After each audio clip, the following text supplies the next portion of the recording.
Depuis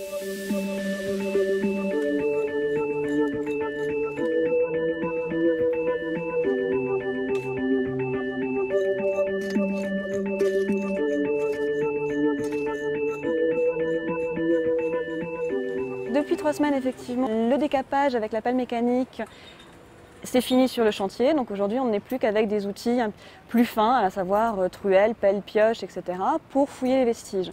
Et donc là, on avance progressivement sur toute l'emprise de la fouille pour essayer de comprendre un petit peu ce que l'on a. Dans l'emprise du transept de l'église romane, on est en train d'étudier des murs de la possible église du IXe siècle. En contrebas, on a une structure qui est apparue que l'on ne soupçonnait absolument pas, qui, a priori, d'après les premières observations, correspond à minima à une abside à 5 pans coupés, peut-être à une pièce octogonale à laquelle on accédait par un escalier qui est conservé en partie. Un petit peu plus loin encore, on est sur l'étude d'un puits qui a sans doute été fondé, mis en place en même temps qu'un mur d'époque antique, mais qui a perduré jusqu'à l'époque médiévale et qui présente donc de nombreux états assez complexes à distinguer les uns des autres.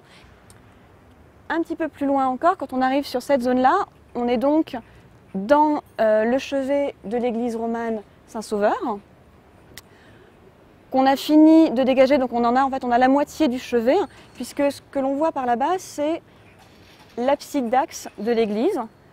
Ici, ensuite, on a les 2 absides rayonnantes, et juste devant moi, on a un mur qui devait servir à soutenir les colonnes qui se trouvaient à l'intérieur du chevet, et qui peut avoir correspondu aussi à un premier état peut-être de ce chevet, on ne sait pas exactement. Donc pour l'instant, on a vidé les remblais modernes qui se situaient à l'intérieur de ces espaces.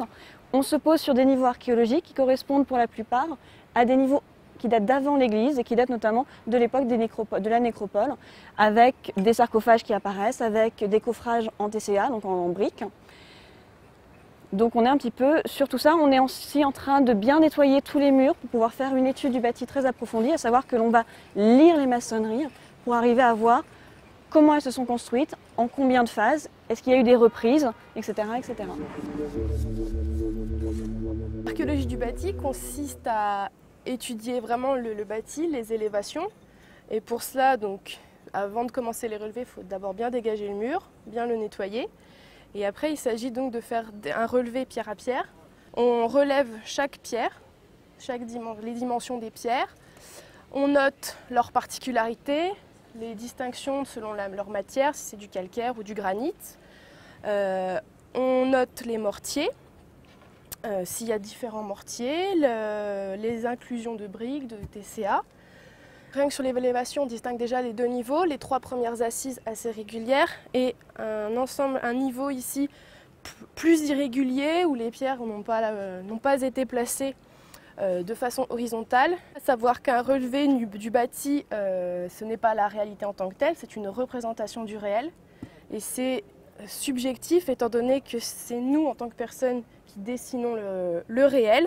Donc il y a forcément une implication personnelle dans le dessin. Mais donc l'objectif est quand même de représenter ce que l'on voit avec des mesures strictes. Et puis voilà, la distinction mortier, pierre, visible sur le dessin.